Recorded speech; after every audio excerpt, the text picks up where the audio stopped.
राहुरी शहरामध्ये नगर मनमाड राज्य महामार्गावरती असणाऱ्या SBI बँकेच्या समोर उभ्या असलेल्या मोटरसायकलच्या डिक्कीचे कुलूप तोडून अज्ञात भामट्यानं डिक्कीमधील 1,00,000 रुपये रोख रक्कम चोरून नेल्याची घटना ही 28 मे रोजी दुपारच्या सुमारास घडली आहे। सोमनाथ लक्ष्मण धसाळ हे राहुरी तालुक्यातील वाघाचा आखाडा इथे राहतात।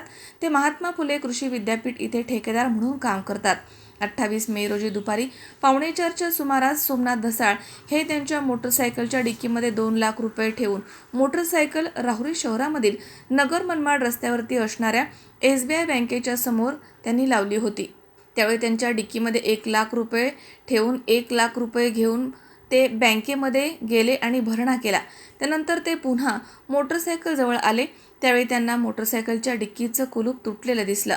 या दरम्यान अज्ञात 3 भामट्यांनी सोमनाथ धसाळ यांच्या मोटरसायकलच्या डिक्कीचं कुलूप तोडून डिक्कीमध्ये 1,00,000 रुपये रोख रक्कम असलेली पिशवी या मोटरसायकलवरती आलेल्या भामट्यांनी घेऊन तिथून धूम ठोकली होती। सर्व चोरीचा प्रकार हा CCTV कॅमेऱ्यात कैद झालाय। सोमनाथ लक्ष्मण धसाळ यांच्या फिर्यादीवरून राहुरी पोलीस ठाण्यामध्ये अज्ञात 3 भामट्यांच्या विरोधामध्ये चोरीचा गुन्हा आता दाखल करण्यात आलाय। या घटनेचा पुढील तपास पोलीस निरीक्षक संजय ठेंगे यांच्या मार्गदर्शनाखाली सुरू आहे।